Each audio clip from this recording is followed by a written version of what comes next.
Hello guys, आज हम explain करने वाले हैं एक बहुत ही अच्छी फैंटेसी एडवेंचरस मूवी को जिसका नाम है Snow White and the Huntsman. Movie की शुरुआत में हम क्वीन एलेनोर को देखते हैं जिन्हें सफेद बर्फ में सुर्ख लाल गुलाब दिखाई देता है। क्वीन जब उसे तोड़ने की कोशिश करती है तो उसके कांटे से क्वीन का खून निकलकर बर्फ पर गिर जाता है, जिसे देखकर क्वीन विश करती है कि उनके आने वाले बच्चे की स्किन भी बर्फ की जैसी सफेद हो और उसके होठ गुलाब की पंखुड़ियों जैसे सुर्ख लाल। कुछ समय बाद ऐसा ही होता है। क्वीन को एक बहुत ही खूबसूरत लड़की हुई है जो कि बड़े होने पर वैसी ही होती जा रही है जैसी कि उसकी माँ ने विश किया था। खूबसूरत और बहादुर। एक दिन ये अपनी माँ के पास एक जख्मी कुएं को लाती है जिसे देखकर क्वीन बहुत खुश होती है और कहती है कि तुम एक दिन बहुत अच्छी रानी बनोगी। कुछ समय बाद क्वीन की मौत हो जाती है और डार्क आर्मी उनके राज्य पर जंग के लिए खड़ी थी, इसीलिए किंग मैग्नस जंग के लिए जाते हैं और फिर जब ये डार्क आर्मी पर हमला करते हैं तो वो क्रिस्टल की तरह बिखरने लगती है और किंग मैग्नस जीत जाते हैं। इसके बाद इन्हें एक कैदी मिलती है जिसका नाम है रेवेना और फिर किंग मैग्नस उसे अपने साथ ले आते हैं। पहली ही नजर में राजा को उससे प्यार हो गया है और फिर इसके बाद इन दोनों की शादी वाले दिन स्नो वाइट रेवेना से कहती है कि तुम बहुत खूबसूरत हो। इसके बाद किंग मैग्नस की रेवेना से शादी हो जाती है और फिर उसी रात रेवेना राजा को जहर दे देती है और उससे कहती है कि अब मैं तुम्हें मारकर तुम्हारा राज्य भी ले लूंगी। इसके बाद रेवेना महल के दरवाजे खोल देती है और उसकी आर्मी अंदर घुस आती है जिसे उसका भाई लीड कर रहा था जिसका नाम है फिन। रात को जब स्नो वाइट उठकर देखती है तो उसके पिता मरे हुए होते हैं। रेवेना को देखकर वो बाहर भागती है पर बाहर भी कत्लेआम मचा हुआ है। यह अपने दोस्त विलियम के पास जाने की कोशिश करती है पर तभी एक ब्लैक नाइट उसे पकड़ लेता है और विलियम के पिता ड्यूक अपने सिपाहियों के साथ भाग जाते हैं और फिन स्नो वाइट को पकड़कर ले आता है। इसके बाद रेवेना अपने महल में जादुई आईने को मंगवाती है और उससे पूछती है कि बता आईने सबसे खूबसूरत कौन है। आईना सोने में पिघलकर बाहर आता है और कहता है कि आप हैं सबसे खूबसूरत मेरी रानी। इसके बाद रेवेना राजा के सभी वफादारों को मरवा देती है और फिन से कहती है कि स्नो वाइट को कैद कर लो क्योंकि इसे लगता है कि उसका शाही खून उसके काम आ सकता है। और फिर रेवेना के राज में हर एक चीज तबाह हो जाती है। इसके कुछ साल बाद हम स्नो वाइट को देखते हैं जो कि अब बड़ी हो चुकी है और सिपाही उसके सामने वाली जेल में किसी दूसरी लड़की को डालते हैं जो कि स्नो वाइट को बताती है कि रेवेना के सिपाही गांव की सारी औरतों को उठाकर ले आए हैं और ग्रेटा इन्हें विलियम और उसके पिता ड्यूक के बारे में बताती है कि वो लोग जिंदा हैं। इधर हम रेवेना को देखते हैं जो कपड़े उतारकर दूध में नहाने के लिए उसमें डूब जाती है और बाहर निकलने पर वो फुल वाइट होती है। इसके बाद सिपाही दो लोगों को पकड़कर लाते हैं और रेवेना को बताते हैं कि ये दोनों हमारी सप्लाई ट्रेन पर घात लगा रहे थे। रेवेना कहती है कि तुम्हारा चेहरा बहुत खूबसूरत है पर तभी वो रेवेना का चाकू लेकर उसे मार देता है पर इससे रेवेना को कुछ नहीं होता। वो चाकू निकालकर अपने नाखून उसके सीने में गड़ा देती है। उसके पिता इसे छोड़ने को कहते हैं पर रेवेना उसे मार देती है और उसके पिता को अपने सिपाहियों से आजाद करने को कहती है ताकि ये बूढ़ा लोगों को मेरी महानता के बारे में बता सके। इसके बाद जब रेवेना महल के अंदर जाकर देखती है तो उसे अपने चेहरे पर झुर्रियां दिखाई देती हैं। रेवेना की खूबसूरती कम हो रही है, इसीलिए फिन रेवेना के सामने ग्रेटा को पेश करता है ताकि रेवेना अपनी खूबसूरती वापस पा सके और फिर रेवेना उसे पकड़कर उसकी जवानी सोख लेती है और ग्रेटा बूढ़ी हो जाती है। इसके बाद जब रेवेना आईने से पूछती है कि आईने बता सबसे खूबसूरत कौन है यहाँ, आईना बताता है कि आज के दिन कोई और बड़ी हो गई है मेरी रानी जो है स्नो वाइट। उसकी मासूमियत और सुंदरता में वो सब कुछ है जो तुम्हें बर्बाद कर सकता है, लेकिन अगर तुम उसका दिल ले लो तो फिर तुम्हें कभी भी किसी और की जवानी सोखने की जरूरत नहीं पड़ेगी और तुम अमर हो जाओगी। इसके बाद रेवेना फिन से स्नो वाइट को लाने को कहती है। इधर स्नो वाइट के विंडो में एक बर्ड आती है जो स्नो वाइट का ध्यान ढीली कील की तरफ खींचती है और फिर स्नो वाइट वो कील निकाल लेती है और फिर जल्द ही वहाँ फिन भी आ जाता है।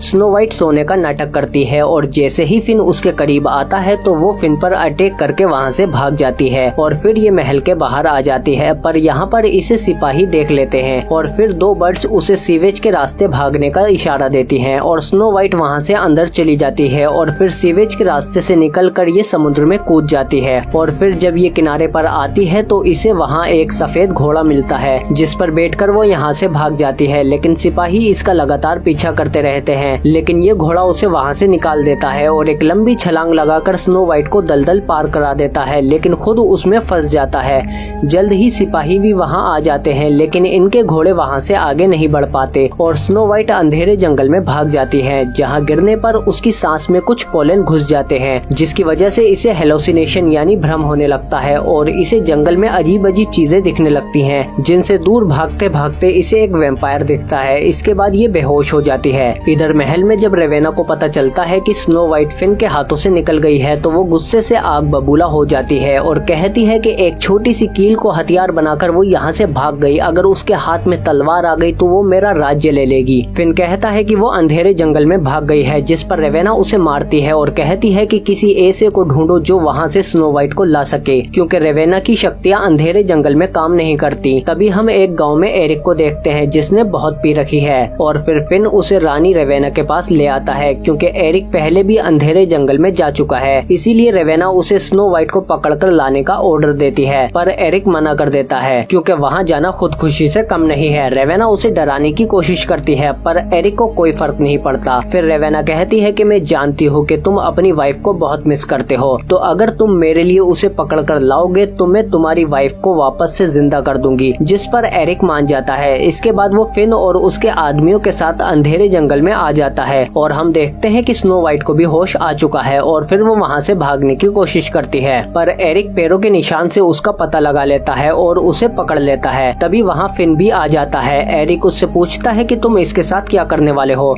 स्नो वाइट कहती है कि ये हम दोनों को मार देंगे। तभी एरिक स्नो वाइट के गले पर कुल्हाड़ी रख देता है, जिस पर फिन को गुस्सा आ जाता है और वो कहता है कि तुम बेवकूफ हो, क्या तुम्हें वाकई लगता है कि मेरी बहन तुम्हारी वाइफ को जिंदा कर देगी? वो चाहकर भी ऐसा नहीं कर सकती। जिस पर एरिक को गुस्सा आ जाता है और वो इन पर अटैक कर देता है। इसी बीच स्नो वाइट वहाँ से भाग जाती है और एरिक के हमले से फिन गिर जाता है, जिससे ये भी वही पोलन सूंघ लेता है, जिससे इसे भी हेलोसिनेशन होने लगता है।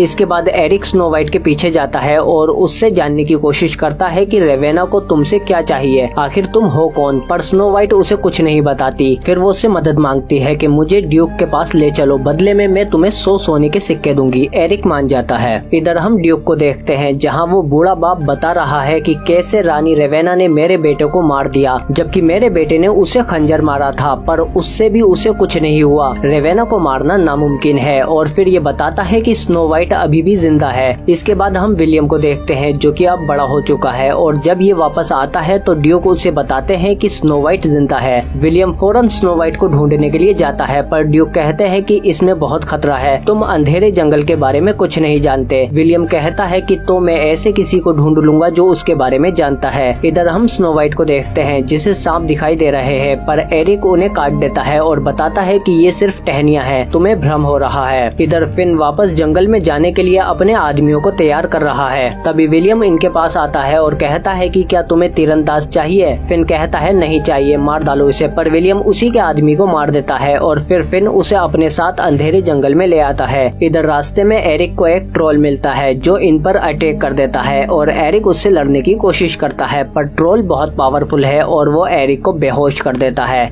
फिर वो एरिक को मारने ही वाला होता है, तभी स्नो वाइट बीच में आ जाती है। ट्रोल उस पर दहाड़ता है पर उस पर अटैक नहीं करता और फिर वहाँ से चला जाता है। इसके बाद जब ये जंगल से बाहर निकलते हैं तो इन्हें कुछ लेडीज मिलती हैं, जिनके साथ ये दोनों उनके गाँव आ जाते हैं जहाँ सिर्फ औरतें हैं, क्योंकि सभी आदमी जंग में जा चुके हैं। इसके बाद एक लेडी एरिक को मरहम लगाते हुए कहती है कि शायद तुम नहीं जानते कि स्नो वाइट कौन है। इसके बाद एरिक स्नो वाइट के पास आता है और उससे कहता है कि मैं जान गया हूँ कि तुम एक राजकुमारी हो। स्नो वाइट कहती है कि मुझे तुम पर भरोसा नहीं था। इसके बाद एरिक गांव से बाहर जाने लगता है, पर तभी फिन के आदमी गांव पर अटैक कर देते हैं। सभी लेडीज अपनी जान बचाकर नावों में भागती हैं और एरिक आकर स्नो वाइट को वहां से ले जाता है। इधर हम रेवेना को देखते हैं जिसकी शक्तियाँ लगातार कम होती जा रही हैं। इधर जब ये दोनों आराम के लिए रुकते हैं तो कुछ बोने इन्हें पकड़ लेते हैं, जिनसे बचने के लिए स्नो वाइट उन्हें बता देती है कि मैं राजा मैग्नस की बेटी स्नो वाइट हूँ। इनमें से एक एल्डर माइनर उसे पहचान लेता है कि ये सच बोल रही है। तभी वहाँ फिन के आदमी आने लगते हैं। ये लोग फौरन इन्हें खोलकर अपने साथ ले जाते हैं और फिर इन्हें ये सेंचुरी में ले आते हैं जहाँ परियां रहती हैं। और ये बहुत ही खूबसूरत जगह है जहाँ हमें छोटी छोटी फेरीज दिखती हैं, खूबसूरत जानवर और परिंदे। इसके बाद ये लोग रात यहीं गुजारते हैं। जब सुबह होती है तो स्नो वाइट के पास वही फेरीज आती हैं और स्नो वाइट को अपने पीछे पीछे जंगल में एक पेड़ के पास ले आती हैं, जहाँ इन्हें एक सफेद हिरन दिखती है। स्नो वाइट जब उसके पास जाती है तो वो हिरन अपना सिर उसके आगे करने लगती है, जिस पर एल्डर इन्हें बताता है कि ये एक इशारा है, स्नो वाइट वापस जिंदगी लेकर आएगी, इसीलिए हम सबको स्नो वाइट का साथ देना है। पर तभी तभी एक तीर आकर हिरन को लगता है